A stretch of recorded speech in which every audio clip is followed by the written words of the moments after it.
Kecepatan serangan demonik Pantong sangat cepat. Di bawah 2 putaran serangan dari 3 hantu setan, karakter pertahanan di samping Zhou dan retak dan hancur.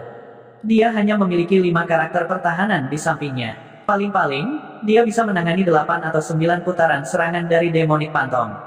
Dengan kecepatan serangan Pantong Iblis, tidak akan lama sebelum semua karakter pertahanannya dihancurkan. Jika hantu setan menabraknya, Zhou dan ragu apakah dia bisa menahan putaran serangan. Pada saat ini, Zhou dan benar-benar bingung. Dia harus menulis simbol pembunuhan dan pada saat yang sama, dia harus menulis simbol pertahanan.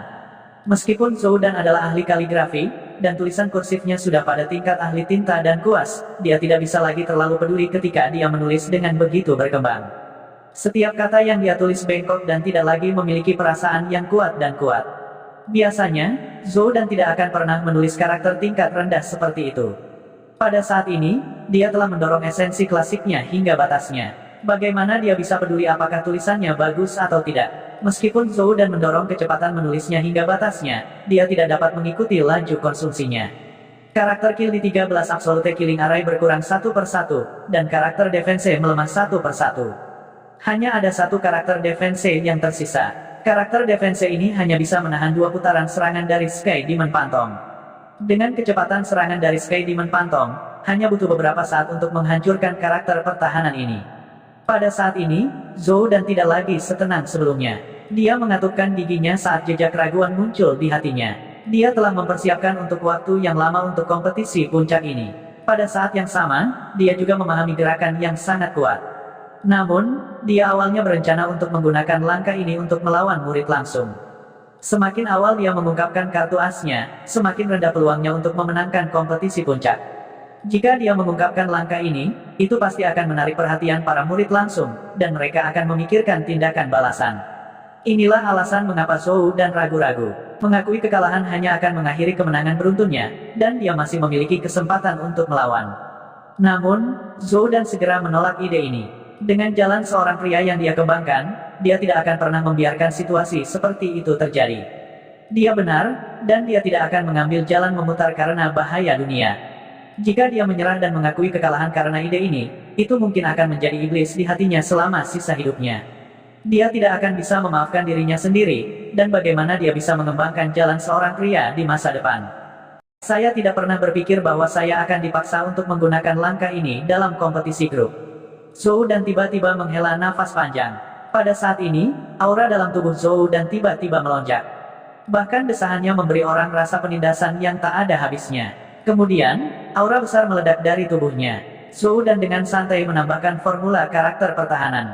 Kemudian, dia mengambil pena dan mulai menulis di udara. Pada saat ini, Zhou dan tidak menulis satu kata pada satu waktu, tetapi serangkaian kata.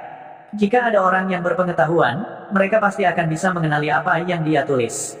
Ada kebenaran di surga dan di bumi, dan segala sesuatu memiliki bentuknya. Di bawahnya ada sungai dan gunung. Di atasnya adalah matahari dan bintang. Bagi orang-orang, itu disebut kebenaran. Itu memenuhi langit. Di jalan menuju tahta, itu berisi dan meludahkan halaman. Ini lagu kebenaran. Zhou dan sedang menulis lagu kebenaran. Kebenaran yang luar biasa. Saya mendengar bahwa Zhou dan pergi ke pengasingan untuk merenungkan kebenaran yang luar biasa dari nyanyian kebenaran. Ketika saya pertama kali mendengarnya, saya pikir itu tidak terbayangkan. Kebenaran yang luar biasa itu mirip dengan niat pedang, niat bela diri, dan konsep semacam itu. Selain itu bahkan lebih ilusi dan sulit dipahami, membuatnya semakin sulit untuk dipahami. Saya tidak pernah membayangkan bahwa dia akan benar-benar berhasil. Semakin seru. Ayo, Zhou dan, kalahkan Luo Zheng. Aku mempertaruhkan semua yang kumiliki untukmu. Karena Luo Zheng telah menekan Zhou dan setelah memanggil Pantong Iblis, semua orang pada awalnya sangat tertekan. Jika situasi ini terus berlanjut, Zhou dan tidak akan bisa lepas dari nasib kalah.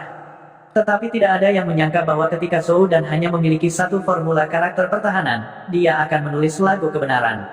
Luo Zheng awalnya mengendalikan Devil's Phantom dan fokus untuk menghancurkan pertahanan Zhou dan. Tetapi pada saat ini, dia tiba-tiba merasakan kekuatan besar memancar dari tubuh Zhou dan. Kekuatan ini tidak cepat dan ganas, namun sangat berat. Sepertinya kekuatan dunia telah berkumpul, dan tiba-tiba menekan Luo Zheng. Untuk sementara waktu, 6 hantu setan Luo Zheng terpengaruh, dan itu menyebabkan kendalinya menjadi sedikit lambat. Nyanyian kebenaran. Pupil mata Luo Zheng sedikit mengerut sementara ekspresinya menjadi serius. Seperti yang diharapkan, kekuatan seorang murid yang berada di peringkat 100 teratas dari peringkat Ascension tidak dapat diremehkan. Tapi itu baik-baik saja, karena memang seperti itu, maka izinkan aku melawanmu sepuasnya. Luo Zheng tidak takut sama sekali ketika menghadapi tekanan dari energi kebenaran yang besar, dan matanya berkedip-kedip dengan bintik-bintik cahaya terang. Pada saat yang sama, aura bergelombang terpancar dari tubuhnya. Mata Zhou dan kosong, dan dia tidak peduli lagi dengan hantu iblis di sisinya. Kata-kata yang dia tulis dengan kuas semakin kuat. Masing-masing dari mereka seperti burung yang terkejut, burung phoenix yang melonjak, dan naga perkasa yang memperkuat tulang dan ototnya. Setelah waktu 3 napas, hantu iblis tidak menembus teknik pertahanannya, tetapi lagu kebenaran telah selesai. Selesai, Zhou dan menarik kuasnya, dan kemudian dia dengan ringan melambaikan kuas di tangannya untuk menggambar goresan terakhir yang seperti sentuhan akhir. Seluruh Song of Righteousness melayang di sisi Zhou dan itu tak henti-hentinya bergetar dan berteriak. Kata-kata yang awalnya ditulis dengan tinta hitam secara bertahap memancarkan kilau keemasan yang cemerlang. Pada saat ini, Zhou dan seperti orang bijak yang hebat dari zaman kuno. Aura yang dia pancarkan sudah cukup untuk membuat orang menundukkan kepala, tidak bisa menahan sedikit pun. Tatapan Zhou dan menyapu hantu iblis, dan dengan ujung jarinya yang biasa, cahaya keemasan yang terang tiba-tiba keluar dari lagu kebenaran. Cahaya terang inilah yang langsung menembus hantu iblis. Hantu iblis meledak dalam sekejap, tetapi kemudian mereka berubah menjadi untaian inti iblis sejati dan direformasi. Saya tidak percaya bahwa hanya sedikit dari True Essence dapat mencapai keabadian. Setelah memecahkannya beberapa kali, seharusnya tidak dapat pulih, kata Zhou dan ringan, dan kemudian dia menjentikkan jarinya secara acak. Di bawah kendali Zhou dan, sinar cahaya keemasan melesat ke arah hantu setan. Setelah hantu iblis dipatahkan lagi dan lagi, mereka dengan keras kepala pulih. Menghadapi serangan Zhou dan, pikiran Luo Zheng berpacu. Hantu iblis secara alami tidak mungkin abadi. Di dunia ini, semuanya dipengaruhi oleh hukum waktu. Hantu iblis terus-menerus dihancurkan, lalu dipulihkan, dihancurkan. Energi sejati iblis di dalam diri mereka terus-menerus terkuras. Jika energi sejati habis sampai titik tertentu, hantu iblis tidak akan bisa lepas dari nasib disintegrasi. Bagaimana dia akan melanggar lagu moralitasnya? Luo Zheng menggertakkan giginya saat dia melihat deretan kata-kata flamboyan. Dengan pikiran, dia memerintahkan 6 hantu iblis untuk menyerang Song of Righteousness. Di sisi lain, Zhou dan tidak tergerak. Dia secara metodis mengekstraksi kehendak benar dari Song of Righteousness dan meluncurkan serangan ke hantu iblis. Setiap kali 6 hantu iblis terbang pada jarak tertentu, mereka akan dihancurkan sekali, tetapi jarak antara mereka dan lagu kebenaran akan selalu diperpendek. Dengan cara ini, dengan susah payah, mereka akhirnya mencapai Kidung Agung. Zhou dan sedikit bingung dengan perilaku Luo Zheng. Setelah Song of Righteousness diringkas, itu berisi kebenaran yang tak ada habisnya. Selain itu, kata-kata di permukaan Song of Righteousness dilapisi dengan lapisan kecemerlangan emas. Lapisan kecemerlangan emas ini juga dibentuk oleh Ki kebenaran, dan digunakan untuk melindungi lagu kebenaran. Jika Luo Zheng ingin menggunakan hantu setan untuk memecahkan lagu kebenaran, itu hanya mimpi belaka. Karena percaya pada nyanyian kebenaran, Zhou dan bahkan tidak memindahkan nyanyian kebenaran di depannya. Dia hanya fokus untuk menghancurkan Devil's Phantom satu persatu. Namun, setelah hantu iblis dihancurkan, mereka tidak mengembun kembali menjadi hantu iblis baru. Sebaliknya, mereka berubah menjadi untaian iblis Ki. Apakah akhirnya akan hancur? Zhou dan berpikir dalam hati. Namun, apa yang terjadi selanjutnya menyebabkan ekspresi Zhou dan berubah drastis. Untaian Devil Ki tidak putus, dan pada saat yang sama, mereka tidak mengembun menjadi Devil Ki. Sebaliknya, mereka membungkus kata-kata di Kidung Agung. Jika mereka hanya berubah menjadi iblis Ki dan membungkus kata-kata, ekspresi Zhou dan tidak akan berubah. Lapisan emas di permukaan Song of Righteousness diringkas dari Righteousness. Sulit bagi pedang dan pedang untuk merusaknya. Bahkan jika seseorang menggunakan senjata abadi, mereka tidak akan bisa mematahkannya. Namun, setelah iblis Ki membungkus kata-kata itu benar-benar menelan lapisan cahaya kemasan lapis demi lapis. Tertelan, bagaimana ini mungkin? Zhou dan tiba-tiba panik. Dia tidak menyangka bahwa iblis Ki Luo Zheng memiliki kemampuan seperti ini. Itu mampu menelan Song of Righteousness-nya. Dia melihat bahwa cahaya keemasan di permukaan Song of Righteousness perlahan meredup. Jelas, itu tidak akan lama sebelum Song of Righteousness ditelan. Zhou dan tiba-tiba menatap Luo Zheng. Sepertinya dia seharusnya tidak peduli dengan hantu iblis ini. Dia seharusnya dengan cepat menggunakan Song of Righteousness untuk mengalahkan Luo Zheng. Selama dia mengalahkan Luo Zheng, hantu iblis ini akan runtuh dengan sendirinya. Zhou Dan akhirnya mengerti. Dia mengulurkan tangannya dan cahaya keemasan yang tebal dan besar keluar dari Song of Righteousness. Cahaya keemasan itu tidak kurang dari 5 kali lebih besar dari cahaya keemasan yang telah menghancurkan pantom iblis. Cahaya keemasan langsung menuju Luo Zheng. Menghadapi serangan frontal Zhou Dan, Luo Zheng tidak berani meremehkannya. Dia mengerahkan kekuatan pada kakinya dan seluruh tubuhnya berubah menjadi embusan angin saat dia menghindar ke samping. Cahaya keemasan yang keluar dari lagu kebenaran bahkan lebih menakutkan dari yang dibayangkan Luo Zheng. Cahaya keemasan itu praktis melewati punggung Luo Zheng. Meskipun tidak mengenainya, Luo Zheng bisa merasakan kekuatan yang terkandung dalam cahaya keemasan. Kebenaran yang luar biasa ini sangat menakutkan. Jika dia terkena cahaya keemasan ini, Luo Zheng tidak ragu bahwa tubuhnya akan ditembus. Cahaya keemasan tidak mengenai Luo Zheng. Sebaliknya, itu menembak langsung ke arah batas tirai cahaya. Setelah menembus penghalang cahaya, cahaya keemasan tidak berhenti dan terus menembak ke arah Kang Fulturepik. Itu terbang melewati telinga seorang murid dan menghantam tanah, meninggalkan lubang bundar gelap beberapa kaki jauhnya ke dalam tanah. Wajah murid Fulturepik pucat pasi. Dia berdiri di sana dalam keadaan linglung dan tidak bisa berbicara. Jika cahaya keemasan sedikit lebih ke samping, itu akan menembus kepalanya dan dia akan terbunuh oleh cahaya keemasan. Selama kompetisi Olympic, tidak jarang orang terluka parah atau bahkan kehilangan nyawa karena gempa susulan dari arena pertempuran. Instruktur Fulturepik juga panik. Dia buru-buru meminta murid-muridnya untuk mundur. Jika cahaya keemasan menembus penghalang lagi, murid-muridnya tidak akan seberuntung itu. Ekspresi beberapa guru spiritual yang menjaga arena juga berubah drastis. Jika mereka terpengaruh oleh esensi spiritual di arena dan menyebabkan para murid di luar terluka parah, itu akan dianggap sebagai kecelakaan. Di bawah upaya bersama mereka menyuntikkan esensi spiritual ke dalam pesona tirai cahaya. Segera, seluruh pesona tirai cahaya menebal banyak. Zhou Dan tidak punya waktu untuk peduli dengan hal-hal ini. The Heavenly Demon Ethereal Force terus-menerus melahap lagu moralitas. Dia harus mengalahkan Luo Zheng sebelum Heavenly Demon Ethereal Force sepenuhnya melahap Song of Morality. Kalau tidak, dia akan kalah. Sinar cahaya keemasan meledak dari Song of Morality. Luo Zheng seperti seekor citah di alam liar, menghindari pengejaran pemburu, terus-menerus melompat, berguling, dan menghindar. Keduanya berjuang untuk kesempatan terakhir. Jika Zhou Dan memukul Luo Zheng, maka Luo Zheng pasti akan kalah. Selama Luo Zheng bisa menahan putaran serangan cahaya keemasan ini, kekuatan ethereal iblis surgawinya akan mampu melahap Song of Morality. Itu adalah pilihan terakhir Zhou Dan. Selama dimakan, itu berarti Luo Zheng telah menang. Sinar cahaya keemasan melesat keluar, menyapu tubuh Luo Zheng dengan tipis. Ketika mereka mengenai pesona tirai cahaya, suara kusam bisa terdengar. Beberapa cahaya keemasan melesat ke tanah. Zhou Dan semakin cemas. Kecepatan di mana cahaya keemasan ditembakkan juga semakin cepat. Tekanan pada Luo Zheng juga meningkat. Batu kristal Feng Xiang, aktifkan semua energi. Luo Zheng telah mendorong energi batu kristal Feng Xiang ke batas maksimumnya. Kekuatan seluruh tubuhnya juga meletus. Seluruh tubuhnya bergerak dan menghindar di ruang terbatas arena, meninggalkan serangkaian bayangan. Setiap cahaya keemasan hanya bisa mengenai bayangannya. Namun, di bawah tekanan cahaya keemasan, Luo Zheng akhirnya menghindar ke sudut.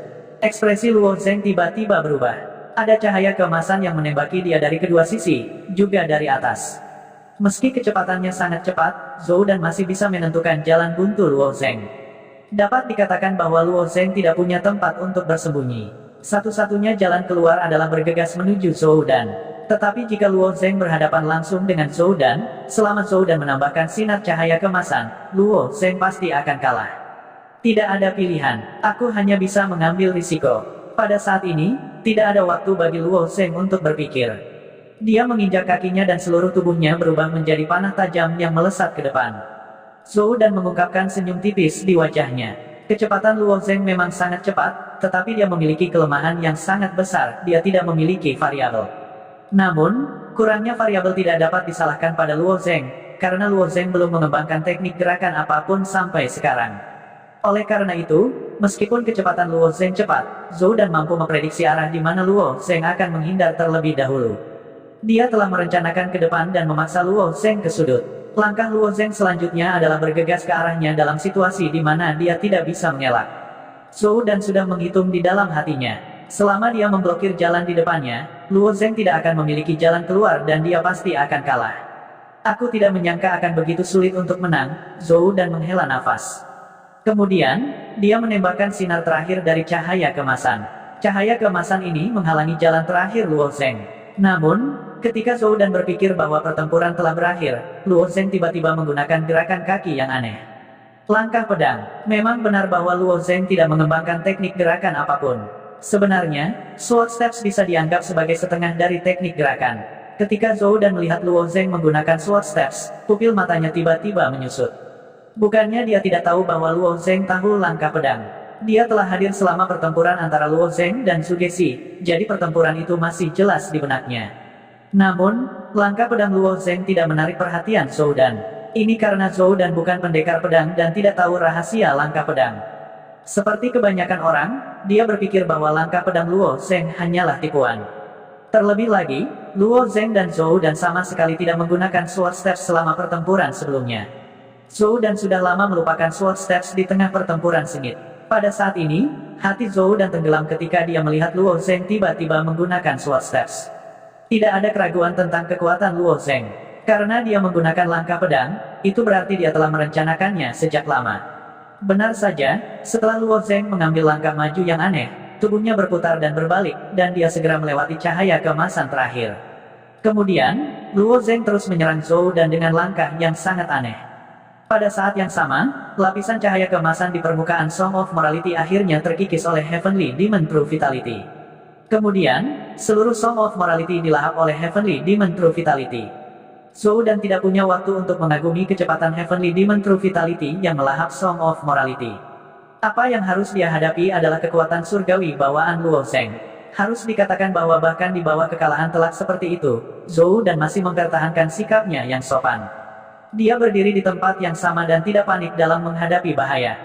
Dia melengkungkan tubuhnya sedikit dan terus melambaikan kuas di tangannya, menulis satu demi satu di udara.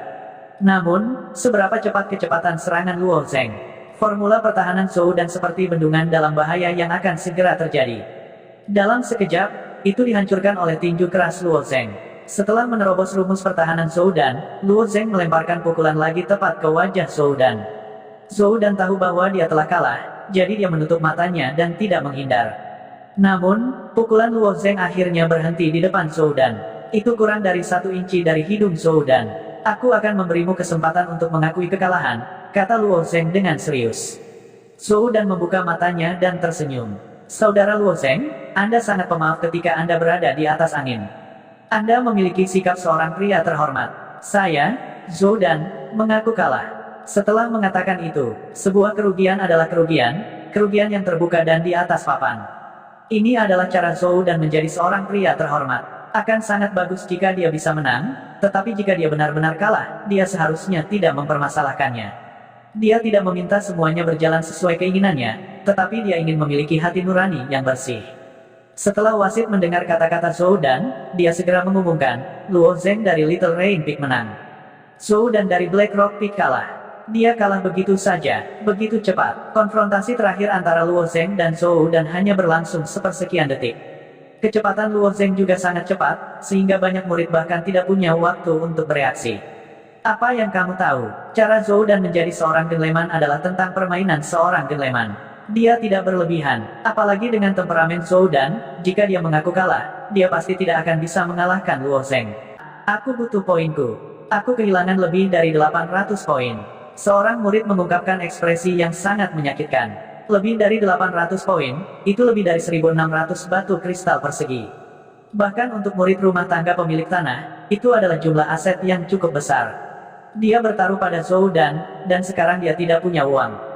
Pada saat ini, orang yang paling bahagia bukanlah Luo Zheng, juga bukan instruktur Wen atau Feng kecil, tetapi mereka yang bertaruh pada Luo Zheng untuk menang. Misalnya, Zhao Zhao dari 90 sampik. Tawa liarnya terus bergema di 90 sampik. Sebagian besar murid batin yang mengira dia bodoh, tetapi tidak ada yang berani mengatakannya secara langsung. Bagaimanapun, kekuatan Zhao Zhao masih sangat kuat. Dia tidak berpartisipasi dalam kompetisi Olympiads, jadi dia saat ini adalah yang terkuat setelah sekelompok orang yang berpartisipasi dalam kompetisi Olympiads.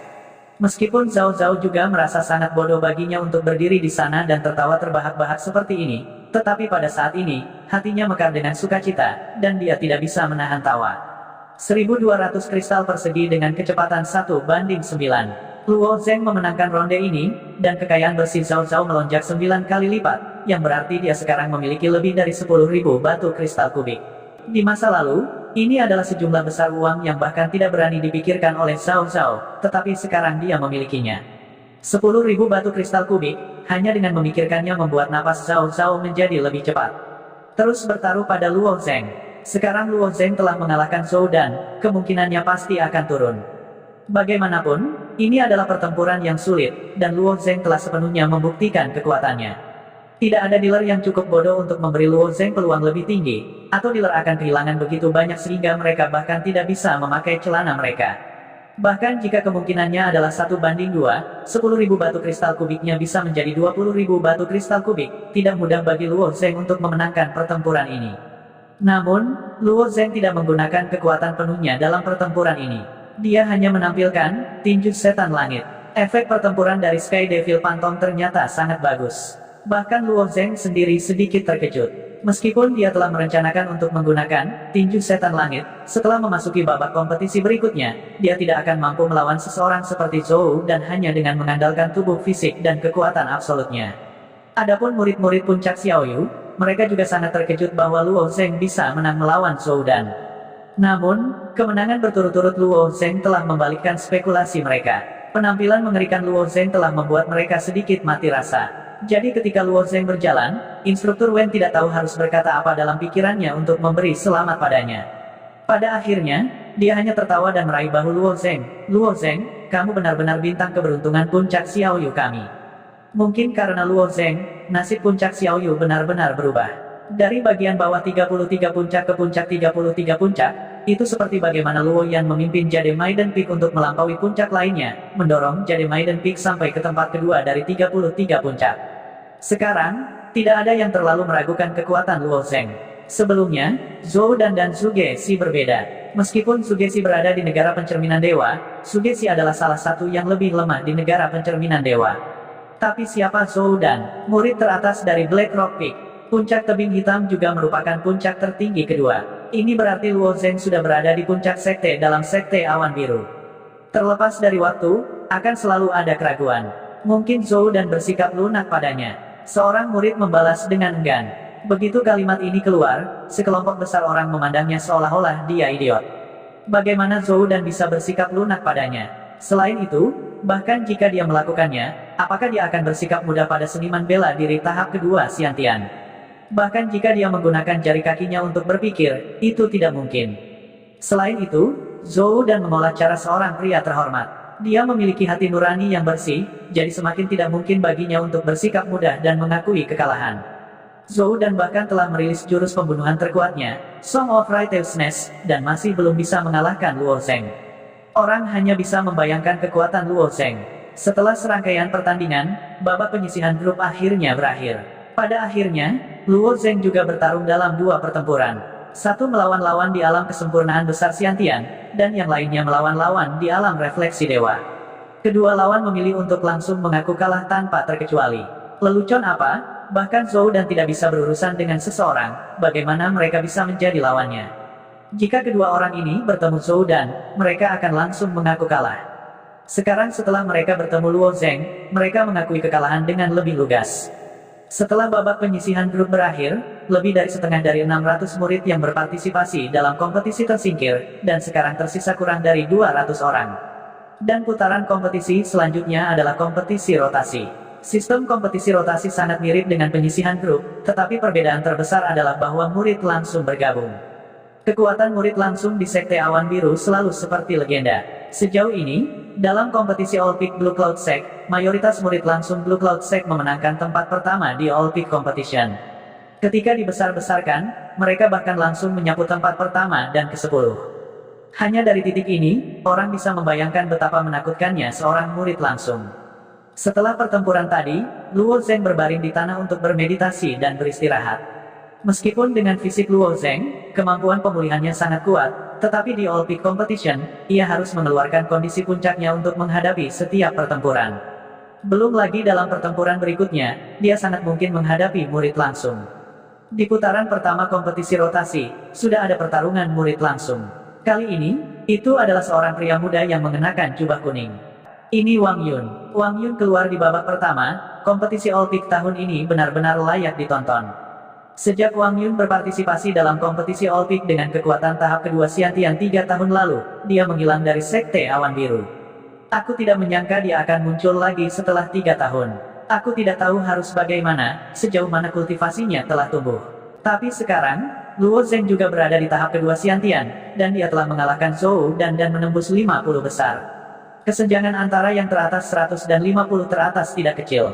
Setelah 100 teratas, relatif mudah untuk naik beberapa lusin peringkat, tetapi setelah menembus 50 besar, sangat sulit untuk maju satu peringkat. Menurut pendapat saya, Wang Yun tidak sekuat Luo Zheng. Wajah Luo Zheng dipenuhi dengan ketidakpercayaan saat dia berkata, Wang Yun tidak sekuat Luo Zheng. Kamu benar, Wang Yun tidak sebagus Luo Zheng di masa lalu, tetapi sekarang, setelah 3 tahun berkultivasi, Wang Yun juga telah melangkah ke ranah refleksi surgawi. Di masa lalu, ketika dia berada di tahap kedua Xiantian, dia mampu melawan orang-orang di alam yang lebih tinggi, dan sekarang dia telah melangkah ke alam refleksi surgawi. Bukankah dia akan lebih menakutkan? Bagaimana Luo Zheng bisa menjadi lawannya? Mungkin karena mereka berdua berada di tahap kedua Xiantian, tetapi sebagian besar orang membandingkan Luo Zheng dan Wang Yun.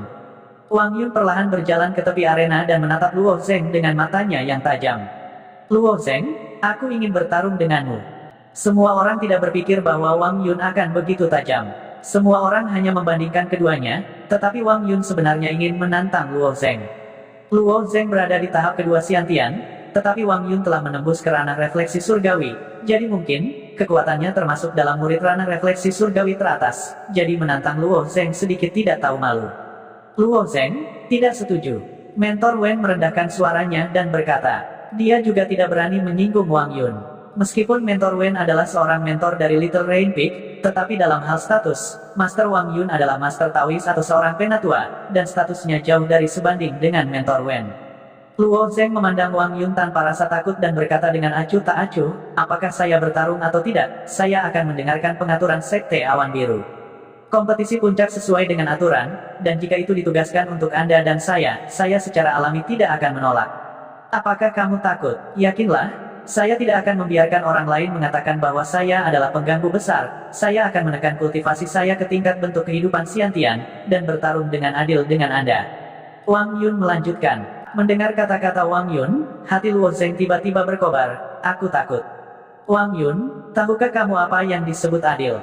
Aku akan mengatakannya lagi, kamu tidak perlu menekan kultivasimu. Jika itu ditugaskan kepadaku sebagai lawanmu, aku secara alami akan mengalahkanmu. Mendengar kata-kata Luo Zheng, apakah itu puncak Xiao Yu atau para murid dari puncak lainnya, mereka semua menarik napas dalam-dalam. Pada saat yang sama, ratusan ribu murid dari 33 puncak yang duduk di sebelah tablet surat juga menarik napas dalam-dalam.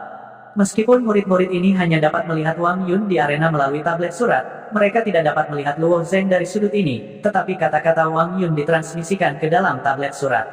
Mereka tidak menyangka Luo Zheng tidak akan takut dengan tantangan Wang Yun, dan bahkan berani mengucapkan kata-kata sombong seperti itu. Dia hanya di tahap kedua Xiantian, seberapa besar kepercayaan dirinya untuk berani mengatakan kata-kata seperti itu. Bagaimanapun, Luo Zheng sudah mengatakannya. Mendengar kata-kata Luo Zheng, warna aneh muncul di wajah Wang Yun, tetapi warna itu hanya berkedip sesaat, dan kemudian dia berkata, bagus.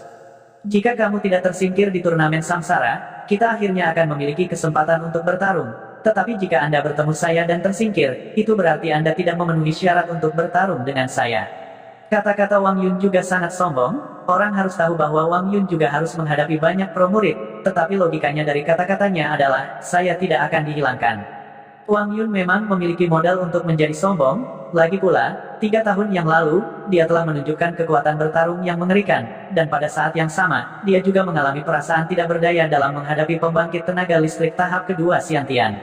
Sekarang, Wang Yun telah kembali, dan menghadapi pembangkit tenaga listrik dengan level yang sama dengannya, dia secara alami memiliki kepercayaan penuh. Wang Yun, tolong perhatikan satu hal, lawanmu saat ini adalah aku. Wang Yun sedang berbicara dengan Luo Zheng, tetapi pada saat ini, di belakang Wang Yun, ada juga wajah seorang pria yang murung. Pria ini bernama Pu Xingyu, dan Pu Xingyu adalah salah satu murid teratas dari Puncak Huanling, dan juga merupakan pembangkit tenaga listrik alam dewa. Puncak Huanling menduduki peringkat kelima di antara 33 puncak, jadi kekuatannya secara alami tidak lemah, dan sebagai salah satu murid puncak-puncak Huan Ling, Pu Xingyu juga orang yang sombong dan arogan. Tetapi setelah Wang Yun naik ke atas panggung, dia bahkan tidak bertarung dengannya, dan benar-benar pergi ke seorang pria tahap kedua Xiantian untuk menantangnya, sama sekali mengabaikannya. Jadi bagaimana Pu Xingyu bisa menanggung ini? Bukankah ini berarti bahwa Wang Yun tidak menganggapnya sebagai lawan, melainkan Luo Zheng Xiantian tahap kedua sebagai lawan? Zhou Dan kalah dari Luo Zheng, tetapi Pu Xingyu tidak berpikir bahwa dia akan kalah dari Luo Zheng. Mendengar kata-kata Pu Xingyu, Wang Yun menoleh, dan kemudian langsung menyeringai, "Lawanku adalah kamu." Iya, Pu Xingyu mengangguk, mengulurkan tangannya, dan mengeluarkan kipas emas dari tangannya. Kipas ini juga merupakan alat spiritual tingkat tinggi, dan seluruh tubuhnya berkilauan dengan cahaya keemasan, dan permukaannya dilapisi dengan lapisan emas. Itu terlihat sangat indah, dan setelah kipas dibuka, orang dapat melihat bahwa ujung kipas itu setajam pisau, dan jika seseorang dipotong oleh kipas ini, maka itu akan lebih menyakitkan daripada dipotong oleh pisau. Baik, setelah Wang Yun selesai berbicara, dia tiba-tiba berjalan menuju Pu Xingyu. Meskipun Pu Xingyu kesal karena Wang Yun tidak menempatkannya di matanya, tetapi menghadapi Wang Yun, dia tidak mengendur sedikit pun. Bagaimanapun, Wang Yun juga seorang tokoh terkenal di masa lalu. Jadi Pu Xingyu memilih untuk mengambil inisiatif. Dia dengan lembut mengayunkan kipas emas, dan seluruh kipas emas terbuka sepenuhnya, dan kemudian mengulurkan tangannya dan melambaikannya. Kipas emas itu dibalik di tangan Pu Xingyu dengan kecepatan yang sangat cepat, dan ketika dibalik, Zhen Yuan ditarik keluar dari sekitar kipas emas. Zhen Yuan Pu Xingyu sangat unik, dia seperti memvisualisasikan semacam objek yang sangat tajam, sehingga Zhen Yuan yang ditarik oleh kipas emas tidak berubah menjadi objek tertentu, tetapi menjadi garis emas. Garis-garis emas itu lebih tipis dari benang tertipis, dan jika bukan karena cahaya keemasan yang dipantulkan di bawah sinar matahari, hampir tidak mungkin untuk melihat dengan mata telanjang. Pada saat ini, Luo Zheng juga melebarkan matanya untuk melihat arena pertempuran. Dia telah mengalami serangan semacam ini sebelumnya, yaitu selama percobaan Gunung Scarlet. Fang Yusu menggunakan senjata roh untuk mengeluarkan garis energi tipis yang tidak bisa dihancurkan itu, dan pada saat itu, Luo Zheng dipenuhi luka dan memar dari garis energi tipis itu. Kekuatan garis emas yang ditarik oleh Pu Xingyu memang jauh lebih kuat daripada garis tipis yang dibuat oleh Fang Yusu dengan senjata roh. Dia hanya tidak tahu bagaimana Wang Yun akan menghadapinya. Benang sutra Pu Xingyu didistribusikan dalam pola yang teratur, seperti jaring laba-laba. Jaringan ini disebut jaring surga. Dalam pertempuran normal, Pu Xingyu akan mencoba yang terbaik untuk memaksa lawannya masuk ke jaring ini. Siapapun yang melangkah ke dalam jaring yang terbuat dari benang emas ini akan dipotong-potong oleh jaring besar ini. Karena jurus ini terlalu berdarah, Pu Xingyu tidak menggunakannya di pertempuran sebelumnya. Tapi sekarang, menghadapi murid langsung, Pu Xingyu tidak berani gegabah. Dia tahu bahwa selama dia memiliki sedikit kelonggaran, orang yang tergeletak di tanah adalah dia. Pu Xingyu berpikir bahwa dengan bakat Wang Yun, dia mungkin dapat menemukan cara untuk memecahkan jaring surganya, tetapi Wang Yun terlalu ceroboh. Dia benar-benar masuk ke jaringnya tanpa ragu-ragu. Dan di dalam Heaven's Net, hampir tidak ada cacat. Karena Anda telah masuk ke web saya, maka jangan salahkan saya. Senyum dingin muncul di wajah Pu Xingyu. Siapapun yang berani memandang rendah saya telah membayar harganya dengan darah. Wang Yun, meskipun bakatmu luar biasa, lalu apa? Aku akan membuatmu membayar lebih. Memikirkan hal ini, Pu Xingyu dengan ringan menarik kipas di tangannya, dan salah satu benang emas bergerak. Setiap benang emas dihubungkan bersama menggunakan metode khusus. Dia menarik benang emas ini, dan semua benang emas di jaring besar mulai bergerak, terjalin, dan akhirnya membentuk jaring besar yang mengelilingi Wang Yun. Benang emas ini setipis rambut, tetapi sangat kuat. Dapat dikatakan bahwa setiap benang emas mewakili pedang tajam yang tak tertandingi yang dapat dengan mudah memotong tulang manusia yang paling keras. Bahkan jika itu adalah senjata spiritual, jaring surga saya masih bisa membelahnya, apalagi tubuh fisik yang lemah. Wang Yun, meskipun Anda telah berkultivasi secara rahasia selama 3 tahun, dapatkah Anda memblokir jaring surga saya? Saat Heaven's Net mulai menutup, ruang yang tersisa untuk Wang Yun semakin kecil. Wang Yun awalnya berjalan dengan kecepatan yang sangat lambat, tapi sekarang dia berhenti dan menatap jaring yang sedang menutup. Kemudian, dia menatap Pu Xingyu dengan senyum tipis di wajahnya. Senyum ini mengandung banyak hal penghinaan, ketidakpedulian, dan keberanian. Setelah itu, awan darah tiba-tiba keluar dari tubuh Wang Yun. Darah tiba-tiba meledak dan berubah menjadi lapisan tulang putih, tertanam di lengan, lutut, dan dada Wang Yun. Permukaan tulang putih itu halus seolah-olah terbuat dari batu giok putih, tetapi memancarkan ki jahat yang sangat tajam dan dingin. Ki jahat menyebar dan hanya dengan melihatnya, itu akan menyebabkan kulit kepala orang mati rasa. Seolah-olah orang yang berdiri di sana bukanlah Wang Yun sendiri, tetapi dewa jahat kuno. Ini adalah seni iblis. Fu Xingyu merasakan ki jahat terpancar dari tubuh Wang Yun dan ekspresinya sangat berubah. Dia tidak mengharapkan Wang Yun untuk mengolah seni iblis. Itu benar-benar seni iblis. Aku bisa merasakan ledakan aura pembunuh yang datang dari tubuhnya. Aku tidak menyangka Wang Yun memilih jalur seni iblis. Sekte Awan Biru tidak melarang budidaya seni iblis, tetapi tidak diizinkan untuk membunuh orang lain untuk mengolah seni iblis. Tentu saja, beberapa murid dari Sekte Awan Biru berkultivasi secara diam-diam, dan hal-hal yang mereka lakukan tidak diketahui oleh orang lain. Sekte Awan Biru juga menutup mata terhadapnya, dan seni iblis yang dikembangkan Wang Yun disebut teknik konsentrasi roh tulang putih. Mendapatkan set seni iblis ini juga merupakan peluang besar bagi Wang Yun tahun sebelumnya. Dia menyelinap ke alam rahasia, dan di alam rahasia itu, ada seorang pendahulu yang jatuh ke dalam penyimpangan kultivasi dan mati di tempat. Jadi Wang Yun menerima mantel dan warisan dari pendahulunya itu. Sekarang Wang Yun tiba-tiba menggunakan set metode kultivasi ini, semua orang secara alami terkejut. Mereka tidak tahu mengapa Wang Yun, yang awalnya sangat mengerikan, akan mengolah seni iblis. Namun segera, mereka mengerti mengapa Wang Yun membuat pilihan seperti itu. Seni iblis yang dibudidayakan Wang Yun jauh lebih kuat dari yang mereka bayangkan. Hanya butuh sesaat bagi White Bone Battle Armor untuk memadat. Ketika seluruh set armor pertempuran tulang putih berada di tempatnya, Wang Yun tiba-tiba mempercepat dan terbang menuju Fu Xingyu. Benang emas pertama memotong baju besi di siku Wang Yun. Benang emas yang awalnya tidak bisa dihancurkan tidak meninggalkan jejak sedikitpun pada White Bone Battle Armor dan langsung putus. Setelah Wang Yun mengenakan White Bone Battle Armor, sepertinya dia memasuki tanah tak berpenghuni. Lebih dari setengah benang emas di jaring surga langsung dipatahkan oleh Wang Yun. Suara benang emas putus terus-menerus terdengar seperti ada seseorang yang terus-menerus menjentikkan kapas. Fu Xingyu menarik napas dalam-dalam dari udara dingin. Fu Xingyu paling tahu kekuatan Heaven's Net. Dia pernah menggunakan benang emas jaring surga untuk memotong artefak roh tingkat menengah, dan juga meninggalkan bekas luka yang dalam di permukaan artefak roh tingkat tinggi. Tetapi ketika benang emas ini memotong armor pertempuran tulang putih Wang Yun, itu bahkan tidak meninggalkan bekas. Fu Xingyu merasa seperti menjadi gila saat ini. Dia mundur dari refleks terkondisi. Murid yang bisa mencapai langkah ini tidak akan mau mengakui kekalahan. Setiap pertempuran dalam kompetisi samsara akan mempengaruhi peringkat akhir. Hanya mundur tidak ada gunanya. Ketika Wang Yun berada di tahap kedua dari ranah Xiantian, dia adalah seorang yang serba bisa. Apakah itu kekuatan atau kecepatan, dia sebanding dengan mereka yang berada di puncak ranah Xiantian. Tapi sekarang, Wang Yun telah melangkah ke alam refleksi surgawi. Menambahkan fakta bahwa dia mengembangkan teknik iblis kuno ini, Fu Xingyu bukanlah tandingannya dalam konfrontasi langsung. Lebih banyak benang emas muncul dari kipas emasnya. Pada saat yang sama, dia melompat ke udara dan terbang ke langit. Para pembudidaya alam refleksi surgawi bisa terbang, tetapi mereka yang tidak mengolah atribut angin True Essence tidak mahir terbang ketika mereka pertama kali memasuki alam refleksi surgawi. Tetapi pada saat ini, Fu Xingyu tidak punya pilihan lain.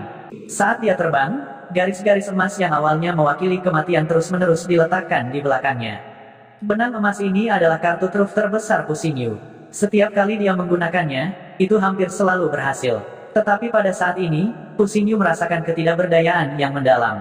Perasaan ini seolah-olah kartu truf yang telah dia persiapkan untuk waktu yang lama tidak lebih dari mainan anak-anak di mata lawannya. Melihat Fu Xingyu terbang, wajah Wang Yun menunjukkan ekspresi samar. Kemudian, awan kabut darah lain meledak dari punggungnya. Setelah kabut darah menghilang, sepasang sayap tulang terbentuk di punggungnya. Setelah kedua sayap tulang ini terbentuk, mereka mengepak dengan lembut. Wang Yun, yang mengenakan pelindung tulang, segera berubah menjadi meteor putih dan terbang ke langit di atas arena. Wang Yun juga berada di ranah refleksi surgawi. Secara umum, ketika seseorang memasuki ranah refleksi surgawi, mereka harus membakar esensi sejati mereka untuk dapat melayang di langit. Dan karena fondasi mereka tidak stabil, postur terbang mereka jauh dari fleksibel. Tapi Wang Yun mengandalkan sepasang sayap tulang ini, apakah itu kelincahan atau kecepatan, keduanya sangat meningkat. Benang emas yang ditinggalkan Fu Xingyu hanya seperti lelucon di depan Wang Yun. Satu demi satu, mereka dengan cepat dihancurkan. Jangan paksa aku. Fu Xingyu menatap Wang Yun dan meraung. Wang Yun sama sekali tidak tertarik untuk menjawab Fu Xingyu.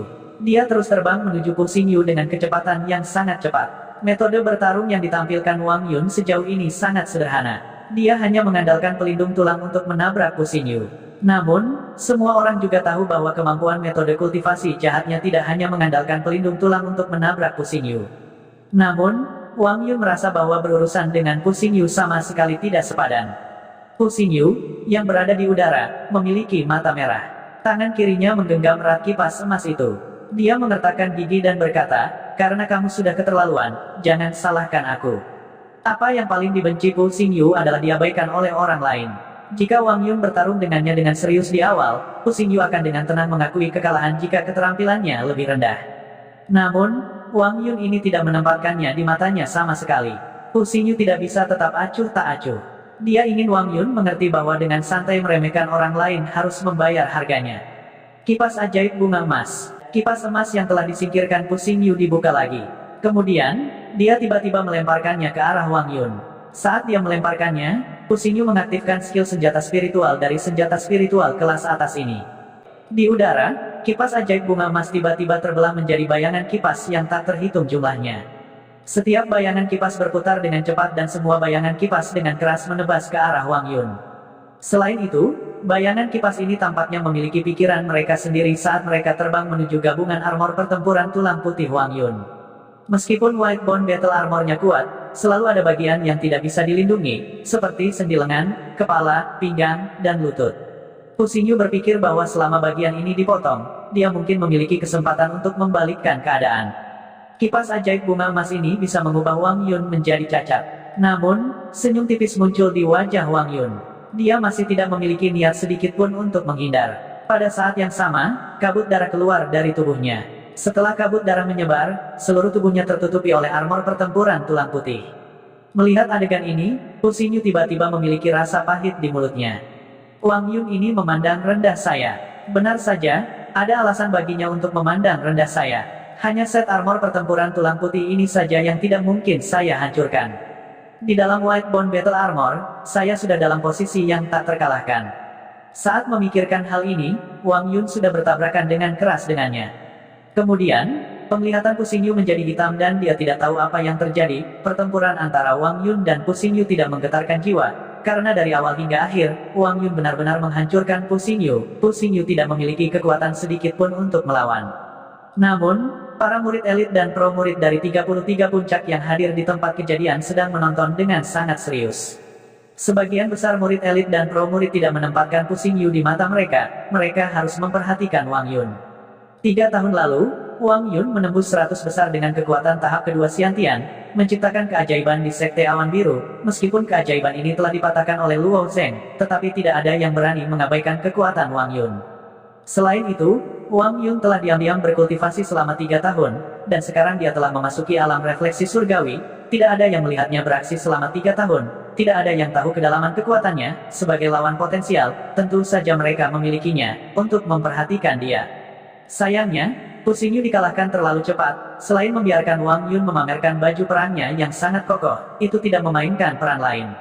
Tapi hanya set baju besi pertempuran tulang putih itu sudah cukup untuk membuat semua elit dan pro murid memperhatikannya. Set baju besi pertempuran tulang putih itu sebanding dengan kekuatan pertahanan alat abadi. Itu hampir bisa menahan semua jenis kerusakan. Jika set baju besi pertempuran tulang putih ini tidak dapat dipatahkan, Wang Yun sudah dalam posisi yang tak terkalahkan.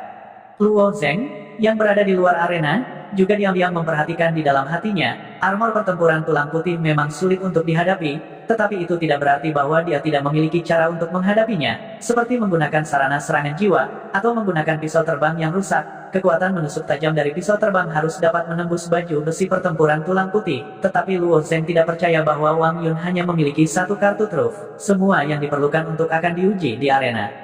Kompetisi puncak ini ditakdirkan untuk menjadi sangat sulit, hanya satu Wang Yun yang memiliki kekuatan seperti itu, dan Wang Yun mungkin bukan yang terkuat di antara para murid. Selain itu, dia masih harus menghadapi murid-murid teratas dari berbagai puncak. Bahkan di hadapan para ahli ini, Luo Zheng tidak merasa sedikit pun putus asa, sebaliknya, dari awal hingga akhir, ia tenggelam dalam keadaan pikiran yang kontradiktif yang bersemangat dan tenang. Kegembiraan dapat meningkatkan semangat juangnya, memungkinkan dia untuk mempertahankan keadaan kegembiraan yang normal, sementara ketenangan dapat memungkinkan dia untuk mengevaluasi lawan-lawannya dengan jelas, dan mempertahankan keadaan pikiran yang tenang untuk menghadapi lawan-lawan yang kuat ini dengan tenang. Putaran demi putaran kompetisi samsara berlalu. Setelah memasuki kompetisi samsara, dengan partisipasi pro murid, intensitas kompetisi meningkat beberapa kali, terutama pertempuran antara murid puncak dan pro murid, itu adalah sorotan terbesar. Di Sekte Awan Biru, status pro murid tidak diragukan lagi jauh lebih tinggi daripada murid puncak, tetapi pro murid hanya beberapa yang beruntung yang dipilih oleh tetua Sekte Awan Biru dan guru spiritual untuk menjadi milik mereka sendiri. Di permukaan, semua orang tidak mengatakannya, tetapi mereka sebenarnya menahan napas di perut mereka. Jadi bagaimana jika Anda seorang pro murid? Kami, para murid dari 33 puncak, tidak membutuhkan seorang guru untuk mengajari kami. Kami masih bisa mengalahkan Anda sampai menjadi bubur. Itulah mengapa selama itu adalah pertempuran antara murid puncak dan pro murid. Kebanyakan orang akan berdiri di sisi murid puncak. Sayangnya, kekuatan seorang pro murid seringkali lebih tinggi dari murid dalam puncak. Bahkan murid-murid top dari berbagai puncak akan merasa sangat sulit untuk melawan pro murid. Dalam 4 putaran ini, 3 dari murid batin teratas dari 33 puncak kalah dari seorang murid.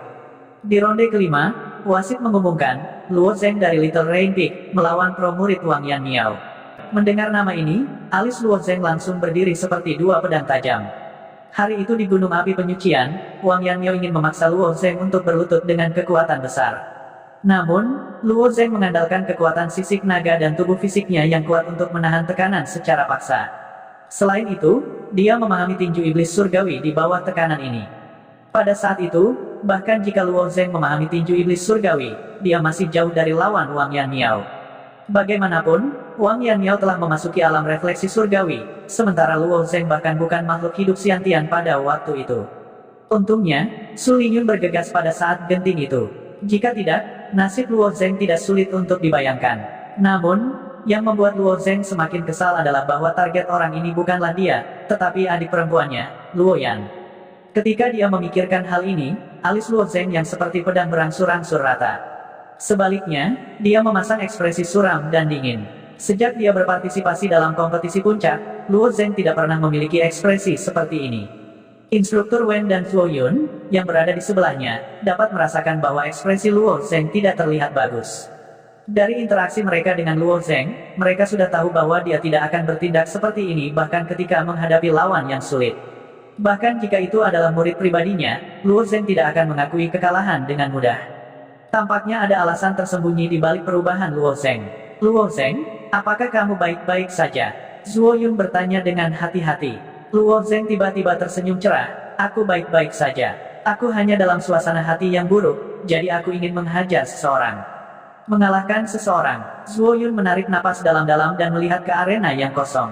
Tampaknya lawan Luo Zheng belum tiba. Iya Pak, wajah Luo Zheng menjadi dingin saat dia berjalan menuju ring pertarungan. Wang Yan Miao tidak berada di tempat kompetisi puncak, tetapi dia bergegas ketika gilirannya untuk bertarung. Seorang pria muda berdiri di udara dengan tangan di belakang punggungnya, berjalan selangkah demi selangkah di udara. Tampaknya ada tangga transparan di udara, mendukung langkah kaki Wang Yan Miao. Dan dengan setiap langkah yang dia ambil, teratai akan mekar. Bunga teratai bermekaran dengan setiap langkah yang dia ambil. Tubuh Wang Yan Miao memancarkan aura lembut dan elegan. Penampilan Wang Yan Miao langsung menghidupkan suasana di arena. Di antara murid langsung, Suster Junior Mo melengkungkan bibirnya dan mencibir, Wang Yan Miao benar-benar menjijikkan. Dia selalu berpikir dialah orangnya. Setiap kali dia muncul, dia selalu menyebabkan keributan besar. Kakak senior Pei, yang berada di samping Suster Junior Mo, mendengar ini dan tertawa. Saudari Mo, tidakkah kamu ingin membuat 2 lubang di Wang Yan Miao? Tentu saja, jika aku bertarung dengannya, aku pasti akan membuat beberapa lubang di tubuhnya dan membiarkannya berpura-pura setiap saat. Mari kita lihat bagaimana dia akan berpura-pura di masa depan. Suster muda Mo cemberut dan berkata. Luo Zheng berdiri di arena, tidak bergerak seperti gunung. Dia memandang Wang Yan Miao yang perlahan-lahan berjalan turun dari udara. Ekspresinya serius dan tegas, tidak mengucapkan sepatah kata pun. Sementara itu, setelah Wang Yan Miao perlahan turun dari arena, senyum tipis tersungging di wajahnya. Saudara Luo Zheng, saya percaya Anda baik-baik saja sejak terakhir kali kita bertemu. Saya benar-benar tidak pernah berharap Anda memasuki kompetisi puncak begitu cepat, membuat saya cukup terkejut. Saya ingat mengatakan bahwa saya akan memberi Anda waktu 3 tahun. Saat ini baru setengah tahun sejak perjalanan Gunung Api Penyucian. Aku akan bersikap lunak dalam pertempuran hari ini, tidak perlu bagimu untuk terlihat seolah-olah sedang menghadapi musuh yang hebat.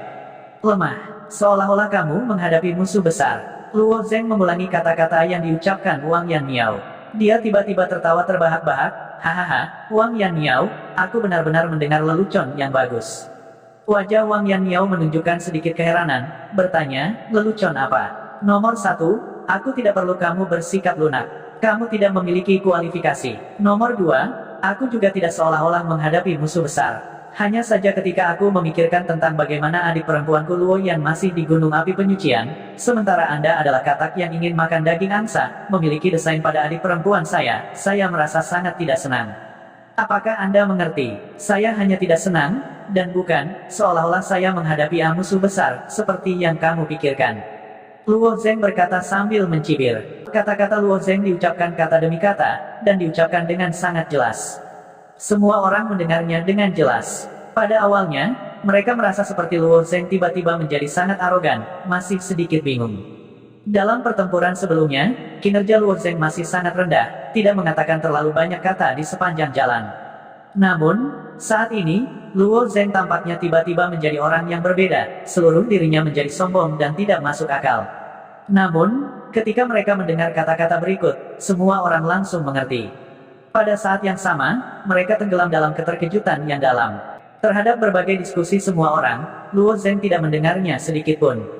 Dia menghadap Wang Yanniao dan melanjutkan, adapun apa yang disebut kesepakatan omong kosongmu selama 3 tahun. Itu adalah sesuatu yang kamu tentukan sendiri. Melawanku 3 tahun dari sekarang, kamu benar-benar terlalu memikirkan dirimu sendiri. 3 tahun dari sekarang, pertumbuhanku akan pasti sulit bagimu untuk mengejar. Kamu tidak memiliki kualifikasi sama sekali. Lupakan 3 tahun dari sekarang, apakah kamu pikir kamu memiliki kepastian mutlak dalam memenangkan pertempuran hari ini? Cerita bersambung, terima kasih yang telah menonton. Jangan lupa like, comment, and subscribe, karena subscribe itu gratis.